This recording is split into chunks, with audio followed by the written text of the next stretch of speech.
옛날 옛적에 어떤 산골에 약초캐는 총각이 살았습니다. 날마다 산중에 들어가서 약초를 캐다가 장에 내다 팔아 근근히 먹고 살았습니다. 그러다 보니 나이 30에 장가도 못 가고 혼자 살고 있었습니다. 어느 색시가 약초나 캐는 가난한 총각한테 시집 오려고 하겠습니까? 하루는 이 총각이 깊은 산중에 들어가서 약초를 캤는데 약초 캐는데 정신이 팔려서 날이 저무는 것도 몰랐습니다. 정신을 차리고 보니 벌써 날이 어둑어둑한데 서둘러 산에서 내려온다는 게 그만 길을 잃고 점점 더 깊은 산중으로 들어갔습니다. 한참 동안 산속을 헤매다 보니 저 멀리서 불빛이 아른아른하더란 말입니다. 얼른 불빛을 찾아갔습니다. 가보니 오막살이 초가가 한 채 있는데 주인을 찾으니 웬 아리따운 색시가 나오는 것입니다. 산중에서 약초를 캐다가 날은 저물고 길을 잃어서 곤란하게 되었으니 하룻밤 묵게 해주시오. 하니까 서슴없이 들어오라고 그러는 것입니다. 들어가니까 더운 밥 지어서 저녁을 한 상 잘 차려주는 것입니다. 그걸 먹고 하룻밤 잘 잤습니다. 다음 날 아침이 되니까 색시가 아침밥도 한 상 잘 차려주기에 그것도 잘 먹었습니다. 먹고 나니까 색시가 하는 말이 약초를 캐면 몇 푼이나 벌며 딸린 식구는 몇이나 됩니까? 하고 묻는 것입니다. 약초 팔아서 입에 풀칠이나 하니 몇 푼 번다고 할 수도 없고 아직 혼인을 못했으니 딸린 식구도 없소이다. 했습니다. 그랬더니 색시가 반색을 하면서 하는 말이 그렇다면 여기서 나와 함께 삽시다. 무신 날에는 마당이나 쓸고 장날에는 비가 오나 눈이 오나 장에 가서 보고 들은 것을 나한테 이야기해 주기만 하면 돈 10냥씩 드리리다. 하는 것입니다. 가만히 듣고 보니 그보다 더 좋은 돈벌이가 없을 것 같단 말입니다. 게다가 장가 못 간 노총각이 예쁜 색시까지 얻을 판국이니 마다할 까닭이 없지 않겠습니까? 그래서 그러자고 하고 거기서 색시와 함께 살았습니다. 무신 날에는 마당이나 쓸고 놀다가 장날만 되면 비가 오나 눈이 오나 장터에 나가 여기저기 눈동냥 귀동냥을 해서 그걸 죄다 색시한테 알려줬습니다. 그러면 색시는 그냥 고개를 끄덕끄덕하면서 듣기만 하는 것입니다. 그렇게 살다 보니 3년이 후딱 지나갔습니다. 3년이 지난 뒤에 하루는 이 남편이 장에 갔더니 한 초립동이가 나귀를 타고 지나가는데 초립에 방울을 달아서 딸랑딸랑 소리를 내며 가거든 말입니다. 나귀 목에 달 방울방울을 제 초립에 달았으니 우스운 일 아니겠습니까? 그날 집에 돌아와서 색시한테 그 이야기를 했습니다. 오늘은 장에서 참 우스운 꼴도 다 봤어. 무엇을 받기에 그러세요? 멀쩡하게 생긴 초립동이가 글쎄 초립에 방울을 달고 딸랑거리며 지나가지 않겠어. 그랬더니 색시 얼굴색이 확 달라져 깜짝 놀라는 것입니다. 그러고는 나지막하게 말하는 것입니다. 다음 장날 또 그 초립동이를 만나거든 반드시 뒤를 밟아서 어디에 사는지 알아오세요. 그 다음 장날이 돼서 장에 갔더니 아닌 게 아니라 그 초립동이가 또 방울을 딸랑거리면서 지나가는 것입니다. 가만가만 뒤를 밟았습니다. 따라가 보니 이 초립동이가 장터를 벗어나서 산으로 들어가더란 말입니다. 산으로 들어가서 어디로 가는고 하니 컴컴한 동굴 속으로 쑥 들어가는 것입니다. 야, 그 참 이상한 일도 다 있다. 멀쩡한 사람이 나귀를 타고 동굴 속으로 들어가다니.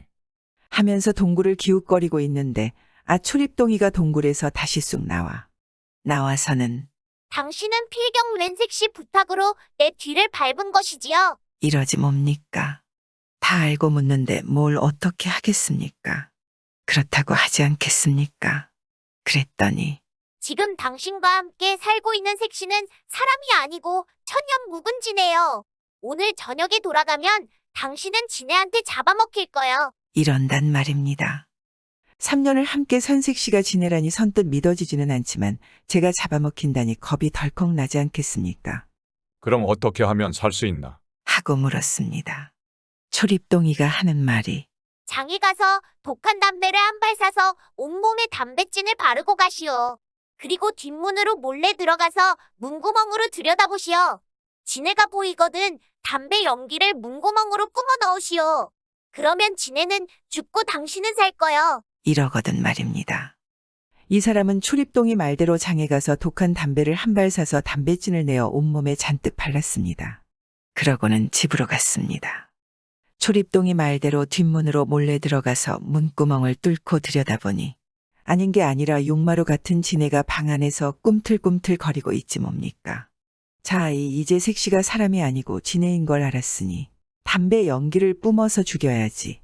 안 그러면 제가 죽을 테니. 그런데 이 사람이 그걸 못하는 것입니다. 왜 못하는 거 하니 3년 동안이나 함께 살면서 신세도 지고 정도 든 색시를 차마 죽일 수 없겠더란 말입니다. 아무리 징그러운 지네라 해도 말이지 않겠습니까? 저 지네를 죽이는 건 차마 못할 일이로다. 에라, 차라리 내가 죽고 말지. 이 사람이 이렇게 생각하고 그냥 가만히 나왔습니다. 개울에 가서 담뱃진을 다 씻어낸 다음 이번에는 앞문으로 들어갔습니다. 앞문으로 들어가니 색시가 반겨 맞아주는데 아무리 뜯어봐도 이 예쁜 색시가 어떻게 그 징그러운 지네란 말인가 참 믿어지지가 않는 것입니다.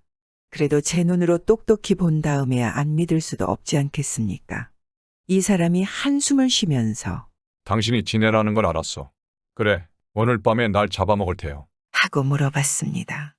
색시는 깜짝 놀라더니 네, 비록 미물이지만 왜 까닭 없이 당신을 잡아먹겠어요. 자초지종을 다 이야기할 터이니 들어보세요. 하고는 지나온 일을 쭉 이야기하는 것입니다. 당신이 장에서 본 초립동이는 사실은 사람이 아니고 천년 묵은 지렁이랍니다. 전에 내 남편이 그놈과 싸우다가 그놈이 내 남편을 죽여서 그 원수를 갚으려고 산중에 숨어 살면서 때를 기다렸지요. 이제 그놈이 사는 곳을 알았으니 내일은 찾아가서 원수를 갚으려고 합니다. 당신은 아무 상관이 없는 일이지만 나와 3년 동안 인연을 맺고 살아온 정리를 생각해서 날 좀 도와주세요. 어떻게 도우면 되겠어? 내일 그놈과 한창 싸울 적에 무서워 말고 고함을 되게 질러주기만 하면 그놈이 소리 나는 쪽을 돌아볼 것이니 그 틈에 죽이겠어요. 이렇게 약속을 하고 이튿날 색시는 지렁이와 싸우러 갔습니다. 색시가 지렁이 굴 앞에 이르러 제주를 크게 3번 넘으니까 용마루 같은 지네가 됐습니다. 그러니까 굴 속에서 커다란 지렁이가 스르르 기어나와 둘이서 싸움이 붙었습니다. 그런데 그 싸움이 어찌나 사나운지 이 사람이 구경하다가 그만 소리도 못 지르고 까무러쳐 버렸습니다. 지네와 지렁이는 한참 동안 싸우다가 지쳐서 더 못 싸우고 헤어졌습니다. 지네가 다시 색시가 되어서 이 사람을 흔들어 깨워가지고 집으로 갔습니다. 그날 밤에 색시는 내일 싸울 때는 꼭 고함을 크게 질러달라고 단단히 부탁을 하는 것입니다. 이 사람은 그럼하고 다짐을 하긴 했는데 그 이튿날 싸움판에 나가보니까 어찌나 무섭던지 온몸이 뻣뻣하게 굳어서 목에서 소리가 안 나오는 것입니다. 그래서 또 고함을 못 지르고 말았습니다. 그래서 그날도 결판을 못 내고 집으로 돌아왔습니다. 그날 밤에 색시는 이 싸움은 사흘 만에 결판이 나야지. 그렇지 않으면 또 3년을 기다려야 합니다. 그렇게 되면 저놈이 당신부터 잡아먹으려고 할 터이니 부디 내일은 마음을 단단히 먹고 꼭 고함을 질러주세요. 하고 신신당부를 하는 것입니다. 그 다음 날은 이 사람이 참 마음을 단단히 먹고 싸움터로 갔습니다. 지네하고 지렁이가 맞붙어 싸우는데 그 기세가 어찌나 사나운지 둘이서 공중으로 붕붕 떠올라 가는 것입니다. 공중에서 한창 뒤엉켜 싸울 적에 이 사람이 전 먹던 힘을 다내어 저놈 잡아라 하고 크게 고함을 질렀습니다. 지렁이는 한창 싸우다가 갑자기 벼락 같은 고함 소리가 나니까 깜짝 놀라서 땅을 내려다봤습니다. 그 틈을 타서 지네가 지렁이 목을 물어서 죽여버렸습니다. 지네는 다시 색시 모습으로 돌아와서 하는 말이 나는 이제 한을 다 풀었으니 본래 살던 곳으로 돌아가겠습니다.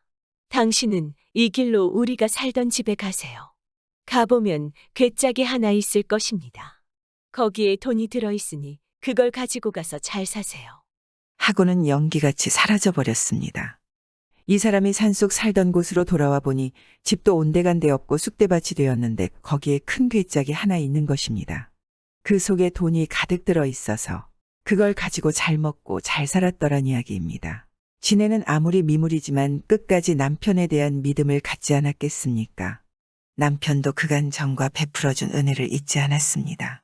요즘 우리가 살고 있는 이곳에도 이런 믿음이 존재한다면 백년해로 하는 부부가 많지 않을까요? 구독은 공짜입니다.